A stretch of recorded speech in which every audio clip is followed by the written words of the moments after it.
Stun grenades shot, plastic bullets fired on the pro-Palestinian student protesters camping at the University of California, Los Angeles. More than 100 police in riot gear descended on their encampment late Wednesday night and forcefully removed them, arresting over 200 people. The standoff continued into the morning hours as students regrouped outside the encampment but were eventually pushed out. I was on the front lines. I was, the cops hit me with their batons and they grabbed me. I did not resist arrest, but they grabbed me and I said, okay, at this point, the bets are off. The school rather physically intimidate their students, eventually hurt their students, rather than even consider divestment. And that is what's so frustrating.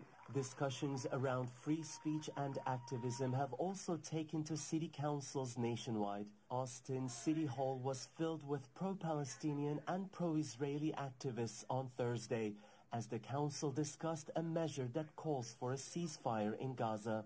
It comes days after their University of Texas campus saw another police crackdown where more than 130 pro-Palestinian demonstrators were arrested at the campus in recent weeks. We need to start talking with each other about what are the peaceful political solutions. How do we get people to know? If we can't talk about that here, if we're just talking about who has the right to kill who, that creates a culture. That escalates up.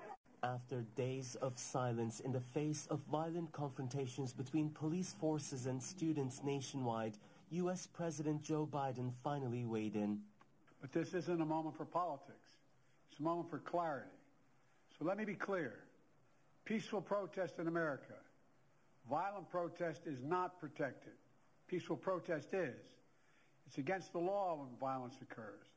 At UCLA, faculty members had signed a petition asking the administration to prevent any intervention by law enforcement on their students' protest, which remained peaceful until it was attacked by a mob earlier this week. Cleanup efforts are now underway all morning right here where the encampment stood for almost a week. They say all of this area should be cleaned up by the end of the day, but it's far from clear whether the protests are now completely over because some of the students that I've spoken to say they will be back. It is Tiyansan, CGTN, Los Angeles.